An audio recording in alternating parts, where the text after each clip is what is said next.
दोस्तों standard 12th chapter number 1 introduction of micro and macro economics. तो आज इस चैप्टर का लास्ट पार्ट है। देखते हैं इस लास्ट पार्ट में हमें क्या पढ़ने मिलता है। So we are studying this part. जैसे मैंने लास्ट पार्ट में कहा था कि हम इस पार्ट में इम्पॉर्टेंट ऑफ माइक्रो इकोनॉमिक और उसी के साथ हम माइक्रो और मैक्रो इकोनॉमिक्स का डिफ्रेंसिएशन देखेंगे। So we are moving ahead with the important of micro economics. तो माइक्रो इकोनॉमिक्स की मैंने शॉर्टकट जो बनाई है वो है लेंस में जो ई है वो ई स्क्वायर है, ठीक है। लेंस पी एफ, तो लेंस पी एफ। चलो शुरुआत करते हैं इस लेंस पी एफ को। तो इसमें पहले है L, lens start for L. तो इम्पॉर्टेंट ऑफ माइक्रो इकोनॉमिक्स किस तरह लेवल ऑफ एम्प्लॉयमेंट को हेल्प करता है। L stand for level of employment. Micro economic helps to analysis general level employment to output in an economy. Micro economic help to analysis. Micro economic क्या help करता है? Analysis के लिए help करता है। क्या एनालिसिस करना है? General level of employment and output in income. तो क्या कर रहा है? General level of employment. तो नॉर्मली हमें किस तरह की एम्प्लॉयमेंट मिलती है, कितनी एम्प्लॉयमेंट मिलती है, और उसी से आउटपुट इन इकोनॉमी, तो उसी से कितना ज़्यादा हम क्या कर सकते हैं, आउटपुट निकाल सकते हैं। सो ये हुआ लेवल ऑफ एम्प्लॉयमेंट। कितनी ज़्यादा लेवल की एम्प्लॉयमेंट मिलेगी, कितनी ज़्यादा नंबर ऑफ एम्प्लॉयमेंट मिलेगी, उसी से कितना आउटपुट निकलेगा, जिससे हमारी जीडीपी बढ़ेगी। Now we are moving ahead with E. First E stands for E, this is a E square. First E stand for economic fluctuation. तो जैसे हमने लास्ट पार्ट में देखा था कि ये फ्लक्चुएशन को समझता है। माइक्रो इकोनॉमिक जो है वो फ्लक्चुएशन को समझता है, किस तरीके की फ्लक्चुएशन यहाँ होते हैं। Micro economic help us to analysis the cause of fluctuation in income. तो क्यों हमारी इनकम में फ्लक्चुएशन होता है? काफ़ी इनकम में किस तरह हम कहें तो इनकम, एक नॉर्मल पर्सन की इनकम अलग अलग तरीके की होती है। Either is a salaried person, तो माइट भी इसकी जो सैलरी है वो एक जैसी रहे कुछ 1 से 1.5 साल तक, फिर इसके इंक्रीमेंट मिलती है या फिर चेंजेस, ठीक है। तो इनकम, एक जो पर्सन है जो बिज़नेस कर रहा है तो उसकी इनकम फिक्स नहीं रहती। आइदर उसे प्रॉफिट होता है, आइदर उसे लॉस होता है। आइदर प्रॉफिट हुआ तो भी कभी बहुत ज़्यादा होता है, आइदर लॉस हुआ तो भी कभी ज़्यादा होता है, आइदर प्रॉफिट हुआ तो कभी कम होता है, कभी ज़्यादा होता है। तो ये होती है फ्लक्चुएशन इन इनकम। तो ये क्यों होती है? क्योंकि मार्केट चेंज होता रहता है, डिमांड एंड सप्लाई चेंज होते रहते हैं, राइट। तो उसी तरह output and employment makes attempt a control to reduce the sales. तो मेरी इनकम कम, मतलब आगे जाके मिलने वाली आउटपुट जो है वो हो गई कम, जीडीपी हो गई कम, और एम्प्लॉयमेंट क्या हो जाती है, रिड्यूस हो जाती है। तो इसको कैसे कंट्रोल करें? मेरी अगर एक जैसे कि अभी कोरोना की वजह से मार्केट डल चल रहा है, चीज़ें जो है वो कम सेल आउट हो रही है, तो मैं जो चीज़ें बेचूंगा उससे मुझे आउटपुट बहुत ज़्यादा कम आने वाला है। अब ये आउटपुट कम आएगा तो मैं क्या करूँगा, एम्प्लॉयमेंट को रिड्यूस करूँगा। और अगर एम्प्लॉयमेंट रिड्यूस होती है तो क्या हो जाएगा, काफ़ी ज़्यादा इकोनॉमिकल फ्लक्चुएशंस, प्रॉब्लम्स आएंगे। तो ये हो गया economical fluctuation. Second E stands for economical development. तो किस तरह ये मैक्रो इकोनॉमिक हमें हेल्प करती है समझने में कि हमें इकोनॉमी को कैसे डेवलप करना है। It advance study of micro economic help to understand the problem of developing country, such as a poverty, inequality of income and wealth, different standard of living. तो people it suggests important step to achieve a economic development.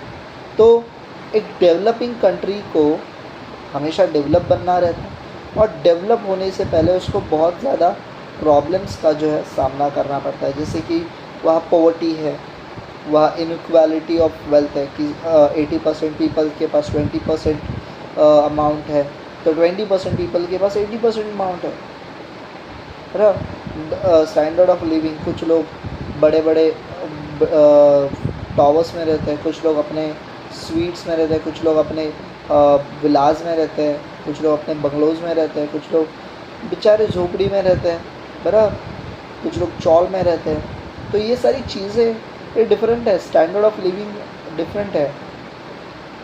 कुछ लोग basmati rice खाते हैं, बहुत महंगा वाला, तो कुछ लोग गरीब जो रेशन का राइस मिलता है वो खाते हैं, कुछ लोगों को दूसरों ने दिया हुआ खाना खाना पड़ता है। So these are dependency, standard of living बहुत अलग है, इनको ये सहना पड़ता है। उसी के साथ हमें मैक्रो इकोनॉमिक्स हेल्प करता है कि हम इन प्रॉब्लम्स को कैसे सॉर्ट आउट करें। एक डेवलपिंग कंट्री को हमें इस poverty, inequality of income and wealth, फिर डिफरेंट स्टैंडर्ड ऑफ लिविंग, ये सॉर्ट आउट करने की काफ़ी ज़्यादा ज़रूरत होती है। तो ये हुआ इकोनॉमिक डेवलपमेंट, और ये इकोनॉमिक डेवलपमेंट, ये सारी चीज़ें क्यों होती है समझ के इसको कैसे सॉर्ट आउट करना है, ये सिर्फ हमें मैक्रो इकोनॉमिक्स बता सकता है। आगे बढ़ते हैं। एन, लेंस होने के बाद एन, लेंस में एन है।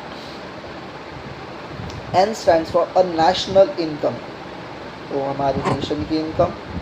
Macro economics has brought forward important of study of national income, social account. Without a study a national income, it is impossible to formulate a correct economic policy. तो macro economics हमारी national income को समझती है कि हमारी national income में national income कैसी होगी, हमारा जीडीपी कैसे वर्कआउट होगा, हम एम्प्लॉयमेंट कैसे वर्कआउट करेंगे, इन्फ्लेशन या डिफ्लेशन है, बराबर। ये सारी चीज़ें हमारे बजटिंग को हेल्प आउट करती है, हमारे इकोनॉमिक पॉलिसीज़ को हेल्प आउट करती है। जब भी हमारा हर एक साल हम अपने बजटिंग करते हैं, तरह बजट में अलग अलग तरीके की बजटिंग होती है, अलग अलग टॉपिक्स पे बजटिंग होती है, और ये बजटिंग हम नेशनल लेवल पे करते हैं। ये काफ़ी ज़रूरी चीज़ है, क्योंकि नेशन को चलाने के लिए ये बजटिंग ज़रूरी है, और ये बजटिंग करने के लिए हमारा नेशनल इनकम कुछ होना ज़रूरी है। तो वो कैसे कमाई, ये हमारे मैक्रो इकोनॉमिक्स बताती है, और बजटिंग कैसे करें ये हमारी मैक्रो इकोनॉमिक्स हमें समझाती है। उसी के बाद हम अगले टॉपिक पे बढ़ते हैं। पी स्टैंड्स फॉर, पीएफ बचा है अभी। P stands for performance of an economy. Macro economic help us to analysis the performance of economy. National income estimate used to measure the economic over time by comparing the production of goods and service in one period in the chart of period. तो performance, तो ये हमें बताती है कि हम अपने nation को, नेशनल इनकम को बढ़ाने के लिए कुछ कर पा रहे हैं या नहीं। अगर नहीं कर पा रहे तो हमें क्या चीज़ें करनी होगी, हमें किस तरह प्रोग्रेस आउट करना होगा, ये सारी चीज़ें। National income estimate are use to measure the performance economy over by comparing the production of goods and service. तो हम हमारे अलग अलग गुड्स और सर्विस को हम कंपेयर करते हैं। ये क्या इनफ है हमारी नेशनल इनकम बढ़ाने, क्या ये पॉसिबल है कि ये नेशनल इनकम बढ़ा सकते हैं, या इनफ वर्कआउट कर रहे हैं, हमें इसका वर्कआउट बढ़ाना है, कम करना है। ये सारे डिसीजन हम मैक्रो इकोनॉमिक के हेल्प से ले सकते हैं। और last topic F,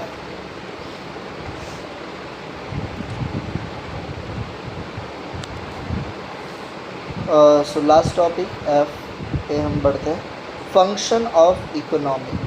Macroeconomy analysis gives us an idea of functioning economic system helps to understand the behavior of pattern, aggregative variable, large complex economy. तो ये हमें हेल्प आउट करता है कि किस तरह से प्रॉब्लम्स आ सकते हैं, किस तरह बिहेवियर चेंज हो सकता है, किस तरह एग्रीगेट डिमांड या फिर सप्लाई चेंज हो सकती है, और इस डिमांड और सप्लाई को किस तरह से सुधारना है. ये सारी सिचुएशंस हमें हैंडल करने के लिए मैक्रो इकोनॉमिक्स हेल्प करता है. It helps to understand the behaviour. तो हमें बिहेवियर भी समझाता है, aggregate variables in the large complex economic system, और इसी तरह ये अलग अलग वेरिएबल्स के साथ हमें हेल्प आउट करता है कि हम इन वेरिएबल सिचुएशन में, एग्रीगेट सिचुएशन में कैसे बाहर निकले. सो ये हुआ lens P F. Maybe S बाकी है, so we are moving ahead with S. ये S stands for study of macroeconomic variable.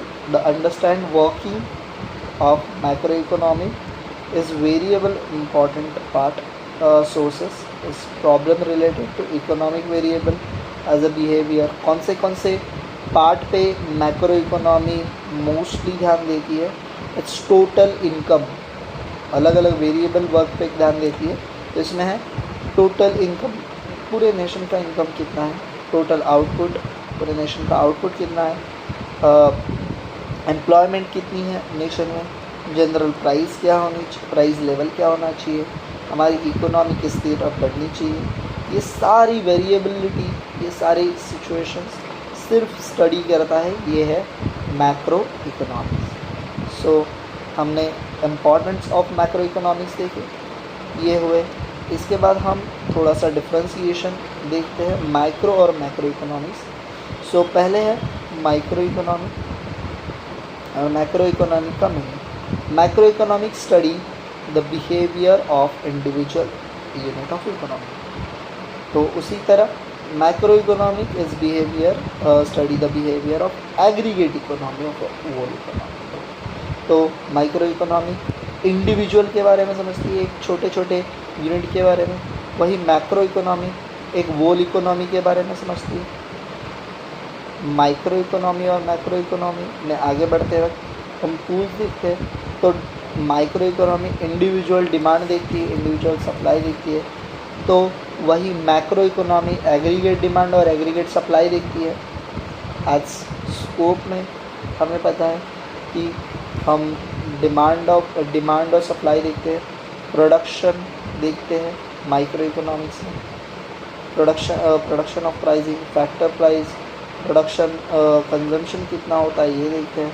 Economical welfare कितने होते हैं ये देखते हैं. उसी के साथ मैक्रो इकोनॉमिक्स में हम नेशनल इनकम देखते हैं, जनरल प्राइस लेवल देखते हैं, एम्प्लॉयमेंट देखते हैं, मनी कितना है देखते हैं. IMPs में हम लोग ने देखा कि प्राइस डिटर्मिनेशन माइक्रो इकोनॉमिक्स में, price determination, model building, business decision देखेंगे. उसी की तरह मैक्रो इकोनॉमिक में इकोनॉमिक फ्लक्चुएशन देखें, national income, national output, economic development, employment, ये सारी चीज़ें. थियोरी में माइक्रो इकोनॉमिक्स में हम प्राइस थ्योरी यूज़ करते हैं. तो मैक्रो इकोनॉमिक्स में हम इनकम एंड एम्प्लॉयमेंट थ्योरी देखते हैं. और एग्जांपल्स देखने जाए तो माइक्रो इकोनॉमिक्स इंडिविजुअल आउटपुट के बारे में सोचता है. तो वही मैक्रो इकोनॉमिक्स टोटल या फिर नेशनल आउटपुट के, नेशनल इनकम के बारे में सोचता है. तो वोल स्टडी करने वाला होता है वो मैक्रो इकोनॉमिक्स, और यूनिट, इंडिविजुअल यूनिट के बारे में समझने वाले प्रोडक्ट को हम माइक्रो कहते हैं. So I hope you study well. आपको ये टॉपिक क्लियर हुआ होगा. इससे रिलेटेड कोई भी क्वेरी है प्लीज़ टेक्स्ट और व्हाट्सएप में मैसेज में. I'll try to clear your queries. That's it for the day guys. See you tomorrow. Bye bye.